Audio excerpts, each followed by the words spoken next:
नमस्कार, आप देख रहे हैं मोजो पत्रकार। मैं हूं आपके साथ पवन कुमार झा। नेपाल भारत का वो पड़ोसी देश जिससे सदियों से हमारे अच्छे संबंध रहे हैं, चाहे वो रोटी बेटी का हो या आजीविका की। लेकिन पिछले कुछ समय से दोनों देशों के संबंधों के बीच दरार पड़ता नजर आ रहा है। इसका कारण है चीन। नेपाल को भारत अपना छोटा भाई भी मानता रहा है, हमेशा उसके साथ खड़ा होता रहा है। लेकिन इन सबके बीच नेपाल अब चीन के जेब में चला गया है और भारत की अखंडता पर चोट करने का दुस्साहस कर रहा है। आखिर नेपाल चीन की कठपुतली क्यों बनता जा रहा है? क्या नेपाल तिब्बत के नक्शे कदम पर चलते हुए वही भूल दोहरा रहा है जिसकी वजह से तिब्बत पर चीन का कब्जा हो गया था? आइए जानते हैं क्या थी वह ऐतिहासिक भूल जिसके कारण हुआ था तिब्बत पर चीन का कब्जा।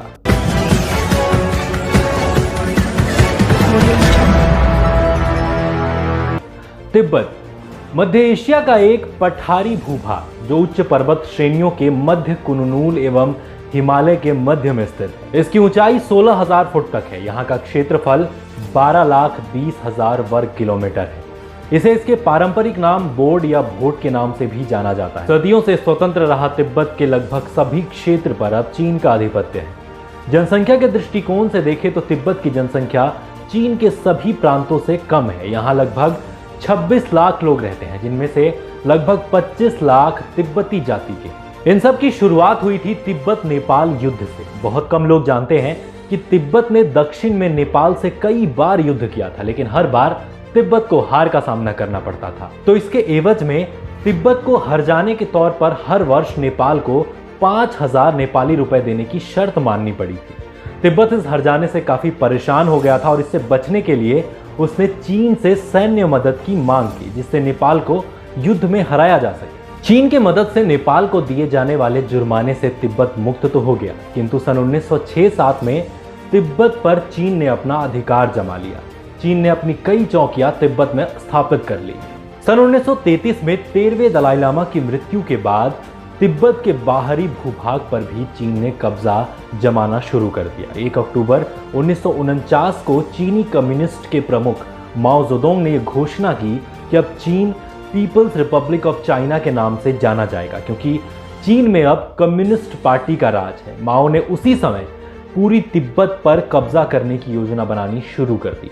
माओ जेडोंग चीन के शाही महत्वाकांक्षा को बढ़ावा देना चाहते थे ताकि चीन के लोगों में कम्युनिस्ट पार्टी के प्रति भरोसा हो सके। माओ ने इसकी बिल्कुल भी परवाह नहीं की कि तिब्बत सदियों से एक स्वतंत्र देश रहा है। सन 1912 में तिब्बत के 13वें दलाई लामा यानी तिब्बत के धार्मिक तथा राजनैतिक प्रमुख ने एक आधिकारिक घोषणा जारी की, जिसमें कहा गया था कि तिब्बत एक स्वतंत्र धार्मिक देश है जिसकी अपनी मुद्रा, पासपोर्ट, स्टैम्प और तिब्बत ने कई अंतर्राष्ट्रीय समझौतों पर भी हस्ताक्षर कर रखे थे। पर माओ इन सब की परवाह न करते हुए तिब्बत पर आक्रमण करने की योजना बनाई। माओ का पहला लक्ष्य था कि तिब्बत पर आक्रमण करके ये अफवाह उड़ा दी जाए कि वो तिब्बत को हड़पने के उद्देश्य से नहीं बल्कि पश्चिमी प्रभाव से बचाने की कोशिश कर रहा है।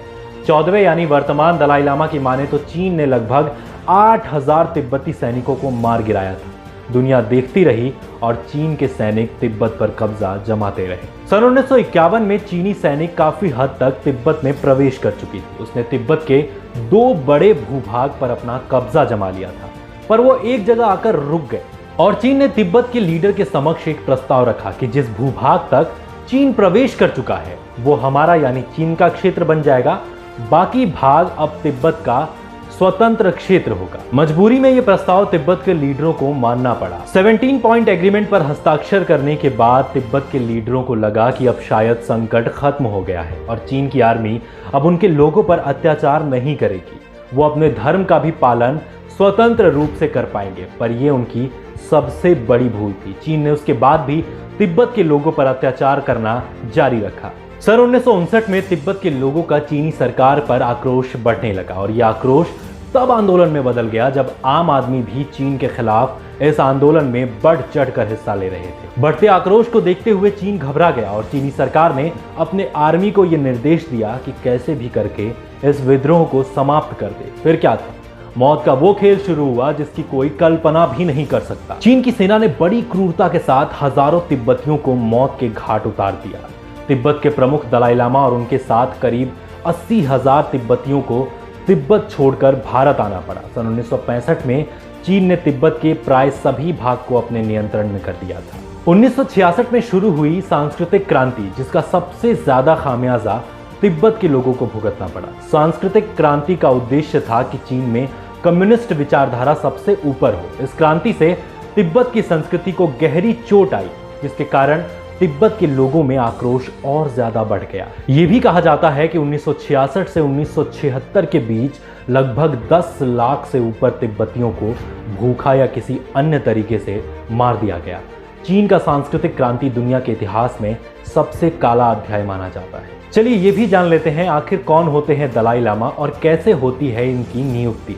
दलाई लामा तिब्बत के धार्मिक और राजनीतिक प्रमुख होते हैं। इनको तिब्बत के एकीकरण का प्रतीक माना जाता है। दलाई लामा के बाद तिब्बत के संस्कृति में दूसरा स्थान पंचेन लामा का होता है। दलाई लामा ये तय करते हैं कि अगला पंचेन लामा कहाँ पैदा होगा और फिर पंचेन लामा उस पूरे प्रक्रिया का हिस्सा होता है कि अगला दलाई लामा कौन होगा। 14वें यानी वर्तमान में जो दलाई लामा है, उन्होंने एक 6 साल के बच्चे गोधून चोएकी निमाको को 11वें पंचेन लामा के रूप में नियुक्त किया था। जैसे ही इसकी घोषणा दलाई लामा द्वारा की गई, चीनी सरकार ने उस 6 साल के बच्चे को गायब करवा दिया। उसके बदले किसी दूसरे बच्चे ग्याकी नूरबो को उसकी जगह स्थापित कर दिया गया। चीनी सरकार ये चाहती है कि जो भी अगला पंचेन लामा हो वो चीन के नियंत्रण में हो। अगर ऐसा होता है तो अगले दलाई लामा भी उनके पसंद का ही होगा। आज 23 साल बाद भी उस असली पंचेन लामा का कोई पता नहीं है। हाल ही में चीनी सरकार ने यह बताया कि वो बच्चा यानी असली पंचेन लामा अब पढ़ाई पूरी करने के बाद बीजिंग में नौकरी कर रहा है।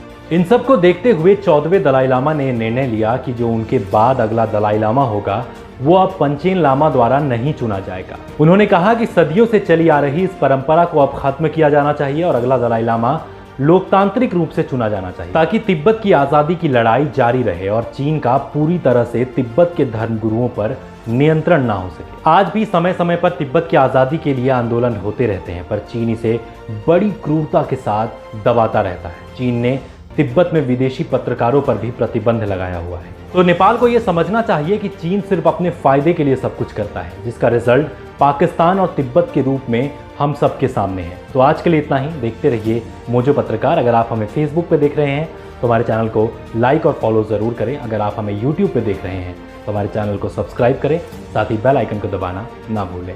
धन्यवाद।